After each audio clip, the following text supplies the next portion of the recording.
දෙවියන් කැමති වෙන චරිතයක් හදාගන්නilla දරුවනි. අකුසලෙන් මිදෙන්න කැමති, ඉවසන, අහිංසක, පවිත්‍ර බවට කැමති, ජරාවට කැමති නැති චරිතයක්. පතිවෘතාව රකින්න, තමන්ගේ බිරිඳට පමණක් ආදරේ චරිතයක්. චරිතයක් තියෙන මිනිස්සු යන්නා. ඔය විසඳුන් ඔය රසායනික දේවල් ඉක්මවා යන එක විසඳුමක්. අනිත් විසඳුම තමයි නාගසේන මහරහතන් වහන්සේ විස්තර කරනවා. දරුවන් නැති පවුලක් ඉන්නවා.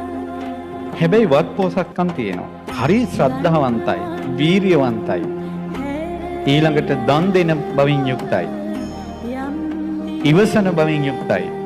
ආන්නේ ඒ පවුලක් දරුවෝ නැහැ. සක්දෙවිඳුන්ට අනුකම්පා කරනවා කියන සක්දෙවිඳුන් මේ පවුලට අනුකම්පා කළා චුත වෙන්න ආසන්න දෙවි කෙනෙකුට කියනවා දිව්‍ය රාජ්‍ය අන්න අහවල් කුසේ ඉපදෙන්න. එතකොට දෙවියන් නෙමෙයි කැමති උනේ අතරමැදි. බලවත් දෙවි කෙනෙක් ආරාධනා කරනවා. ඊට පස්සේ කුසේ පිරිසඳ ගන්න. දැන් බලන්න අද කාලේ තියෙන ලෝකයේ ওই ගුණවත්කම් තියෙනවද? යන්නේ දේවාලයක් ගන්න. දරුවෝ නැහැ කියලා යන්නේ දෙවියෝ නම් ඉපදෙන්නේ නැහැ. අසුර පැටියෙක් ඉපදෙයි. පවුලම විනාශ කරනවා. ඉවසන විජිරියවන්ත යම් ගෙදරක ගෑණිය කසාද බැඳපු ගෑණිය උදේ ඉඳලා හැන්දෑවෙම කල් ගොරව කියලා හරාගෙන බුදිය ගන්නවා නම් ඒ ගෑනු දිව්‍යෝ කැමති වෙයි.